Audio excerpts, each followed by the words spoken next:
All right, let's head to the crypto space with Ladi. And I had an elaborate conversation with the financial experts in Ghana, and it does seem like President Mahama has some very new ideas.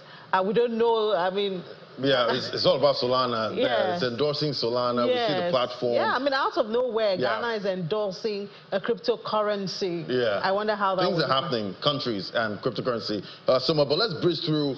We see the Bank of Korea there. They're saying they're not going to hold Bitcoin as a reserve fund. They said it doesn't meet the nation's or the International Monetary Fund's standards. They're most of the top stories in the market. We're also seeing BNB Chain overtaking Solana at this point. So much playing out right there in the market. But let's bring in Olumide Additional now to see what's playing out. Hello, Olumide.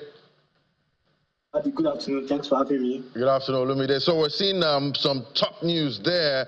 A crypto whale is betting that Bitcoin and most of cryptocurrencies will drop. He's shorting about $300 million now with a 40x leverage. What is he seeing? Well, I don't know what he's saying, but what the market is actually seeing is a moderated exposure in the asset class, and that's primarily because the U.S. trade tariffs, Donald Trump's endless tweets that are shaking the global market has really kept risky assets like Bitcoin and the crypto market on the downward momentum. Waking up today, looking at the U.S. futures, that tells you that we're likely going to see red in the crypto market because there's a positive correlation between U.S. stocks and the crypto market. And Ladi, you know, the Fed meeting this week definitely would add some volatility. But the reality is that while we saw recovery on Friday, the truth is that the fundamentals still remain. Like I said earlier, trade tariffs really unsettled the market.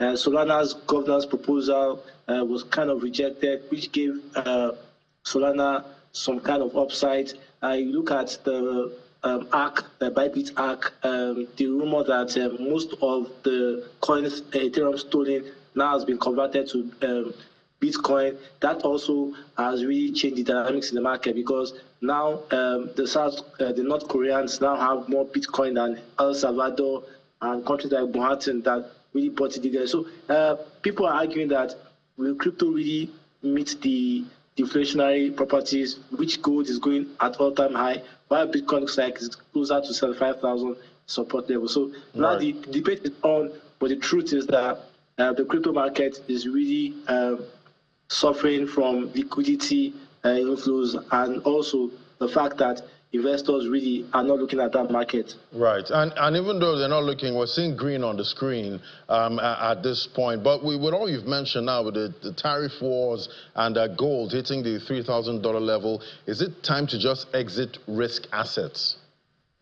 Well, you know, you can't I think Bitcoin has shown that it's a traditional asset now. BlackRock behind it with about $52 billion MicroStrategy. Few institutional investors are also supporting the asset class. But the reality is that investors are worried that when the market has high uncertainty, this asset class drops. You look at Ethereum, it looks like it can't hold the 1,900 support level. So while the market looks green, like you said, I think it's more like pale green because if you look at the fear index, it's still around 22, telling you that investors are not really, the confidence level is not as high as you think it is. So for me, I would say that stick with the asset classes that show inflows and also reduce your exposure in risky assets because I think the worst is not yet over. Right. Thank you so much, Olumide Additional, for bringing us up to speed on what's playing out in those markets.